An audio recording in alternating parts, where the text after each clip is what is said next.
Hello and welcome to today's news review. Of course, today is Wednesday and we'll be discussing matters health and lifestyle.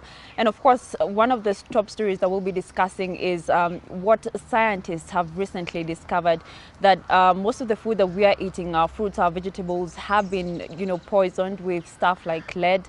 And of course, if you're a fast food eater, you might be careful. Some of the fries that you eat may be cooked with transformer oil. We'll be talking about this and more on our news review today with, of course, one of WTV's anchors, Nelly Milia. Thank you for joining. Thank you too, Diana. Yes. So we've heard of the recent case of scientists discovering that most of the food that we're eating is, poisoned with lead. Some of the vegetables are being, from the sewer planted on the riverbanks. What do you think about this whole menace? I think it's a serious nightmare because number one, these are foods that we eat on a daily basis. Yes. We've been encouraged to have a lot of vegetables and fruits, and unfortunately, the situation in our city, especially in Nairobi, is that when you go out for lunch break, the nearest place you want to eat is the kibanda that is next to you. Yes. And the question is, where does she or Mama Mboga get that stuff from? Exactly. And because we are not that curious to ask and we just want to feed, then I think it's a problem that we need to choose and say, it's either we're going to go for it or we stop it. Then the next question is, have the scientists also given a recommendation? Because in every problem that you find, it would be good to give a solution. That this is not the right areas for planting certain things, and these are not the right areas for doing such farming. Yes. I remember one of the things that our MD kept on mentioning is that it would be good if we have people plant more trees, people plant more seedlings that would produce valuable products. Yeah. And for instance, in a place like in a slum area, instead of using the sewer areas, you just get a place that is fertile enough, plant trees that would give fruits, that would give vegetables and stuff like that. So it is quite a challenge. It is a challenge. And most people are not patient. People want quick money. Yes. So if you say, I'm going to plant a tree, I'm not going to wait for all those years. I need to make money now. So, they'll prefer doing the plants just near the river or the sewer, and they don't think about the safety and the health of the foods that we're eating or causing people, which the scientists say they might have lead, and which has a lot of effects on a human being. Apparently, there was a lot of damage that can be done to your body. Yeah, even cancer. Brain damage, a lot of diseases. So I don't know, and also where the Ministry of Health comes in terms of ensuring food safety for Nairobi residents. And of course, I'm sure it's not only Nairobi that it's happening. It's more areas, yeah. I think also when you look at the case for the fries that are being cooked in town and many other places, it is even worse when you hear that. When you hear that the fries are being prepared with the transformer oil. I mean, it's one thing to be in business, it's another thing to be a credible person in business, and it's another thing to just be valuable to the society. Surely giving people fries that are made from transformer oil is really, really nasty, and I think such people should be arrested or something. Be arrested, for sure. Yeah. Because they're saying it lasts longer. So I mean, that's more profit for them. You're a business person. Do you think this, is something that a business person should, do, as in for their own benefit? To be very honest, there's some malpractices that are really wrong in the society, because how long does it last you to do such things? Number two, you're forgetting that also our children are eating the same stuff that that we are giving to the society. These young children are supposed to be the leaders of tomorrow. So if you don't take care of them as a human being, then you're doing wrong to the society. And for me, I believe that in everything that we do, it is important to give value.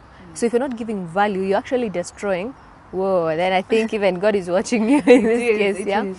Yeah. Now, speaking of solutions, there is a way they mention that how you can know, say, certain foods have been cooked with the transformer oil, like the mandazis. They were like, they're not too brown. If they're not too brown, but which one does that?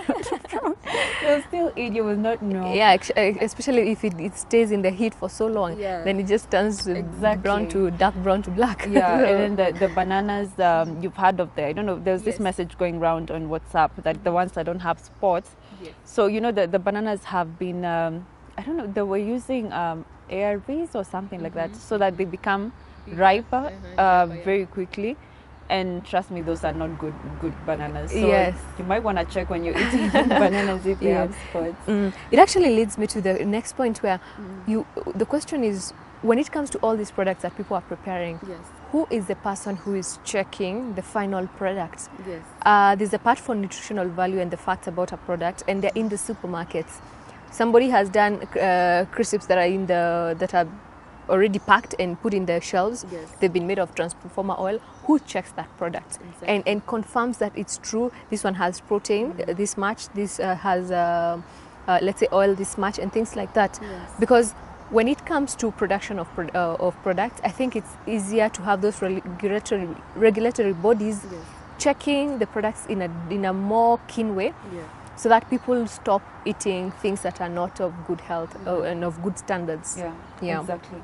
And speaking of that as well, who are these people being licensed to just, you know, open a restaurant? Are you just anyone who just decided I want a restaurant, so I'm just going to do it because I need money? Well, there's that business side, but they should also check the person who's, you know, preparing the foods. Are they really qualified? So that you don't have such cases of, you know, people cooking with transformer oil, because there's so many people who eat fries like every day. That's like the first lunch, and then you find out it's been cooked with that. I mean, not many people will be happy about it. Yes. Yeah, definitely. One of the things that when you're running a food handling business is you must have a medical certificate, you must have a health certificate. And before you get all that, especially the health certificate, the city council team must come and inspect. There's also a health regulatory body that comes to check your health standards as well. There's several things that need to be done. Probably what is failing is the gap is on follow-up, on what exactly people are doing. So that means even the government needs to fund more on these bodies so that people are able to run the businesses right and give value to the society. You're right. Yeah. So when this story came out, so many people were shocked. So many reactions on Facebook and on Twitter, and you know, people were saying we just live by the grace of God, because you don't know what you're eating. The foods you're thinking are healthy. That's what I'm supposed to eat. My fruits, my vegetables. You find they have been actually, you know, poisoned. So honestly, yeah, we do live by the grace of God. Yes. So kindly keep your feedback coming. Tell us what you think about this story on our SMS line 20058. Now, kindly bring us to the next. Yes. Now we go to the next topic where we're talking about tummy tucks and liposuction.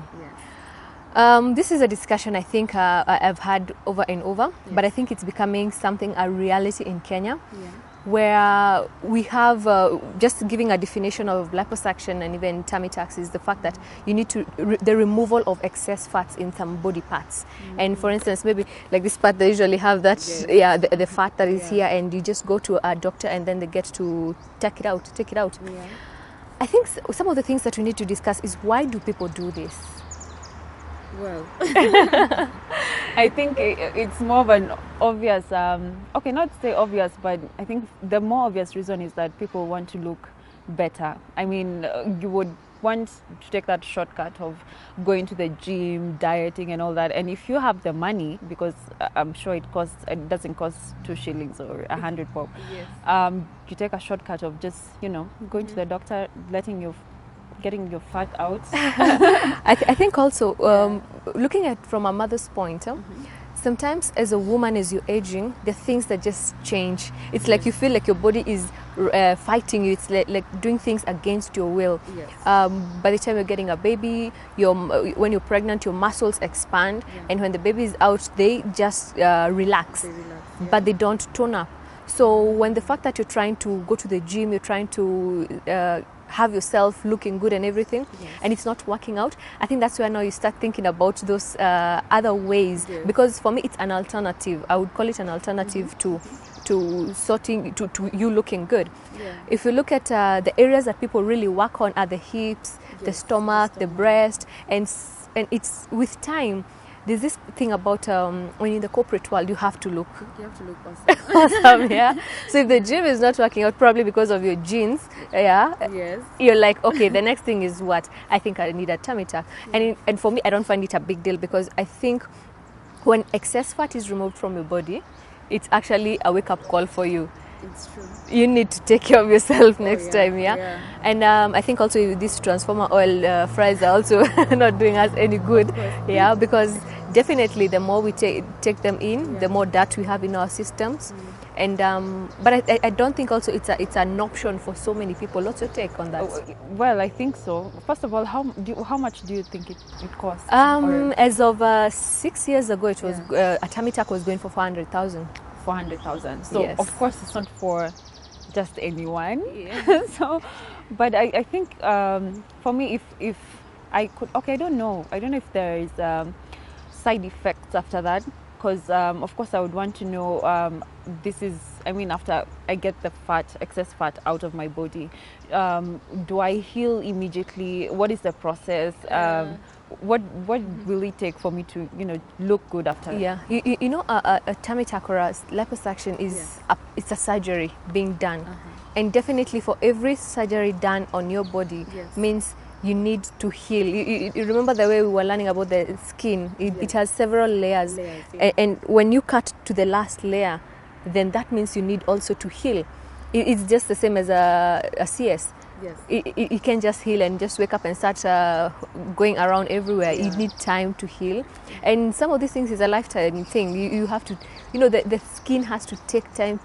We are already grown ups, so even the amount of vitamin C you take so that you're able to heal, it takes a while because kids are the ones who heal faster. So I think looking at the brighter side of it is you may achieve what you want, you may not achieve what you want. Because there are those people who go for those surgeries and they go wrong. Yes, and everything just changes. Oh my gosh, that's actually scary. One of the things for me, I say, especially for the tummy tucks, if you haven't gotten a baby yet, I don't think there's any reason for you to do it. Yes, because you do a tummy tuck, then you get pregnant, your muscles expand, they relax, then they go back to the same challenge. Yeah, so and you have to I spend think more again. Exactly. So does it work for like really big people, like really huge people? I think it's a choice you make. I could be like this, but I have some, you know, like fat loosely hanging here and they just can't go, you know. So I think it works for different people. There are those ones who have a tummy that needs to just go in, like get out of me, yeah? And there are those people who go to the gym, are religious with the gym, it's just not but working. it's just not going. So you're like, you know what, this really kills my self-esteem or my self-confidence, so what do? I deal with it. And for me, I don't think it's a crime, honestly. Well, I think so too, and I also think the fact that someone should really consider doing it after, you know, after giving birth. I think that's a good idea because then after that you'll have to. And then does it? That means you have to be consistent after, you know, the whole surgery. After you have healed, that means now you really have to watch your weight, right? Yes, I think you have to, because in this case, if you don't watch your weight, then you'll just go back to the same problem. And if that process did not make you learn anything, then there's a problem with you as well. Personally, would you go for it? I mean, if you had some excess fat somewhere. Yes, I would. If it's a problem, if it's killing my self-esteem, if it's killing my self-confidence, if it's blocking my success, I'll do away with it. You know, I don't need to drag my life with a problem. You're right. All right, keep your feedback coming on our Facebook page at WTV Kenya and our Twitter handle at WTVKA. We'll take a short break, but we'll be right back.